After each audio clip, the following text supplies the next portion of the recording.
Uganda is home to over 1.4 million refugees from South Sudan, the Democratic Republic of Congo, and Burundi, with 60% being young people under the age of 18. Despite Uganda's reputation for offering a favorable protection environment, the realities on ground reveal immense challenges. Refugees face strained resources, limited social services, and growing vulnerabilities in hosting districts. Among the most affected are unaccompanied children, women at risk, persons with disabilities, and those bearing physical and emotional scars. These groups often require targeted services to rebuild their lives.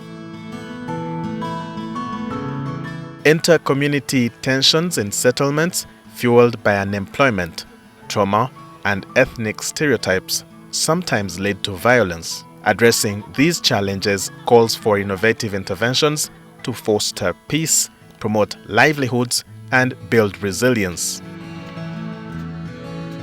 In response to these challenges, the Uganda Red Cross Society launched the Uniting Through the Power of Football project between May 2021 and April 2022.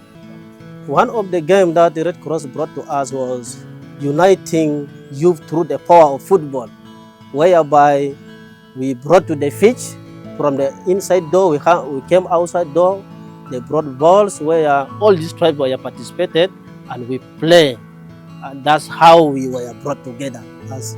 When I move around in the communities we did these trainings in, we have realized there is coexistence. Even during our trainings, we realized this change immediately because when we had just arrived, we could organize football sessions with them, football games, and usually some of, in football sometimes the referee can make a decision which doesn't favor everyone. So formally we could see that the football games would just rise into chaos. But when we did these trainings and towards the end, no matter what decision was made on the football pitch, no matter what, the football would end in peace. Everybody will preach peace and coexistence. And since then to date, when we come around visiting our youth groups, we see them coexisting. The small microgrants we gave them, everybody is doing it together, no matter the tribe, the race, religion, anything. So we have realized the coexistence has really been worked on here. As a branch, we are happy for YABC and Football for Development project. The project came timely and supported our younger people. 10 volunteers were trained as trainers who built capacities, whose capacities were built, and thereafter they came on the ground to train the target beneficiaries. We managed to train 88 beneficiaries, and these beneficiaries were both the hosts and the refugees. I'm very happy for the personal resilience and coexistence that the project built in our branch. So through this project, the Red Cross has involved the youth in sports. Then they've channeled it into development in a way that they are doing skills training, and good enough they've supported them with a lot of startup kits. So to us as government here in the settlement, this is helping us. When youth are involved a lot, there's a decrease in crime rate. Of course, the youth are more busy these days. They are into income-generating activities. The initiative aimed to bring together young refugees and vulnerable youth from host communities using innovative models, youth as agents of behavior change, and football for development.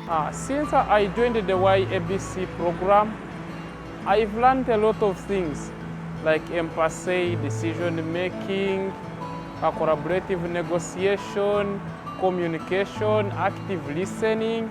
I was someone who was having bad behaviors, but right now, due to the teachings got from YABC, now I'm someone who has what we call good behaviors. Really, I'm behaving well in public, and really the public is witnessing that really I'm a changed person.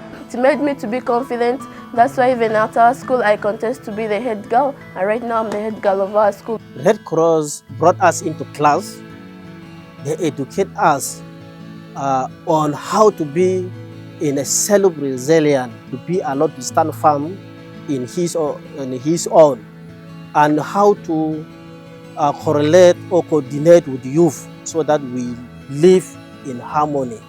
The project targeted 264 youth in Rhino Camp, Rwamwanja Settlement, and Kampala. Participants aged 18 to 30 were selected collaboratively by the Red Cross and local partners. These youth faced various risks, including school dropouts, child labor, and exposure to violence. There are many people who have dropped out from schools. Because of this situation, we feel that it's necessary to give them some life skill in terms of computer knowledge so that they can also build their capacity to get employment or even become self-reliant. So that's why we think through this project we will work hard and make sure that we can succeed. Over 6 to 8 weeks, the hybrid curriculum combined sports and behavior change models to inspire transformation. The inclusion of female participants and members of ethnic minorities ensured inclusivity and diversity. We had a lot of capacity building trainings on so many contents which have truly changed my life. By the end of the project, participants didn't just learn to play football. They gained tools to navigate life's challenges, foster peace, and contribute to their communities. When we went in YABC, we came out with a project of tailoring so that we learn also and we learn and also can teach our fellow youth. Also our main target, that's our goal, that we want to become trainers of trainees so that we can teach other fellow youths on what we have learned. Due to the micro projects, I've learned how to make cakes, and out of those cakes, now currently I'm earning some money, and this money is helping me to buy the basic needs of life. This project here, of course, have brought a lot of opportunities to my community. One of it, we find people are working on the saloon. Of course, we save here. Before we go up to a far place for saving, we take some time, 1 week or 2 weeks, to find that my hair grows. We find that our clothes have been worked here. Most of those who are working tailoring, they have been working on the clothes here, showing here. Those who are planting hairs, our women already look beautiful these days now, because the training that our youths who are more especially the female ladies that have got with disease, of course they are now trying to help our community members, more especially the women. I must say we recorded a number of achievements whereby the 264 young people trained, they have done so many things since we closed. Those who are doing saloons, they have done a multiplication of many saloons out of the originals we made. We have those who have been trained in hair cutting, especially those who are not initially part of 264. But the 264 we trained, they have supported in training their colleagues so that they can also get these skills. The transformative power of such initiatives shows that with the right support, young refugees can rise above adversity and create brighter futures.